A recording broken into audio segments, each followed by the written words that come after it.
Did you know there's different kinds of anxiety? Social anxiety is the kind that most people are familiar with.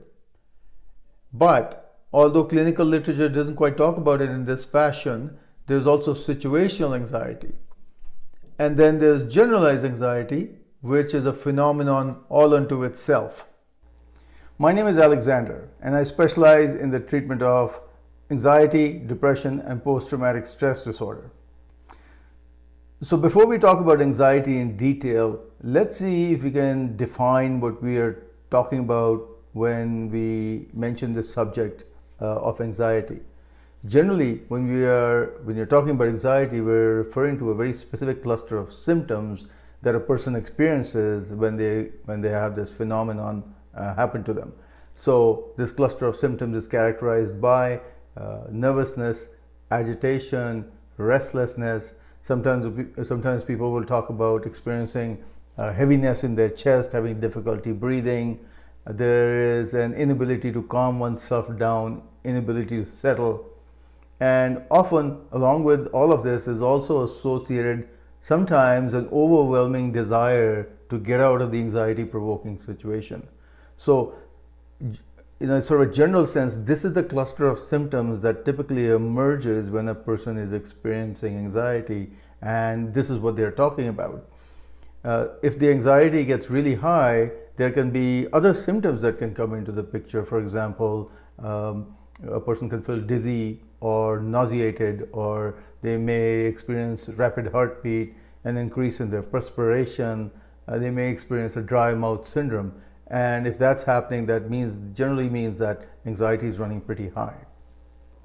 Both social and situational anxiety tend to be transient. And that means that the person only experiences this phenomenon when they happen to find themselves in certain settings. In the case of social anxiety, for example, let's say a person finds themselves in an unfamiliar setting around people they're not acquainted with, and being in a circumstance like that results in an increase in anxiety, and those symptoms that we talked about earlier, they find themselves experiencing those symptoms. But they happen to remove themselves from that setting and the anxiety subsides. So that's what's meant by transient. The person may be fine if they happen to be in a social gathering where they're acquainted with the people around them, their friends and family members around or acquaintances around. But if they happen to be in a circumstance where they don't know the people around them, then all of a sudden they start to experience anxiety. In the case of situational anxiety, the person experiences high anxiety when there is an important date or a deadline approaching. As the event approaches, the anxiety gets higher and higher. And once the event is over, the anxiety subsides.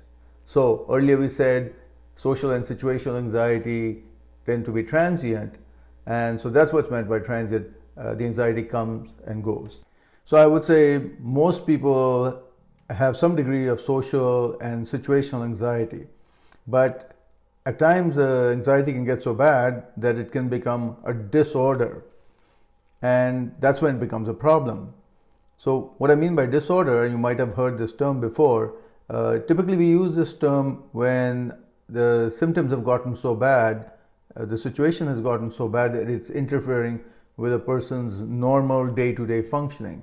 And that's when we would refer to it as a disorder. Otherwise, generally speaking, the vast majority of the population, as a matter of fact, will tell you that they have social anxiety and they also experience some degree of situational anxiety, but it doesn't really interfere with their normal functioning. It's uncomfortable, but they can manage. They can manage being in unfamiliar circumstances. Social anxiety is not exactly an impediment to attending social events. And if you're a student, for example, you're quite familiar with situational anxiety as well.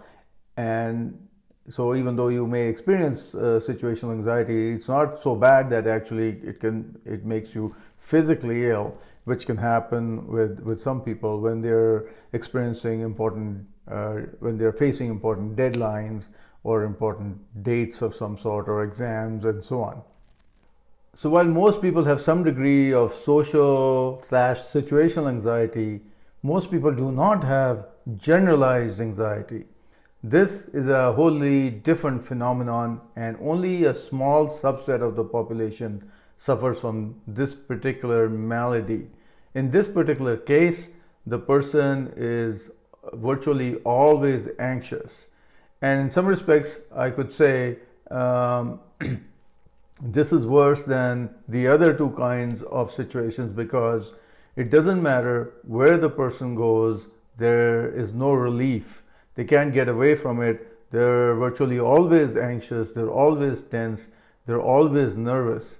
So in some respects, this phenomenon, generalized anxiety, is a much worse phenomenon than social and situational anxiety, even though those can get pretty extreme in and of themselves as well. So why bother talking about any of this stuff at all? What is the point in discussing anxiety? Well, the reason is that there are actually some real consequences to people's lives when they experience debilitating anxiety. Take the case of social anxiety, for example. Let's say you have difficulty attending social events. That means that not only are you isolated, but it would mean that you might miss out on all kinds of opportunities that these kinds of events present. You may miss out on meeting people that might be able to advance your career.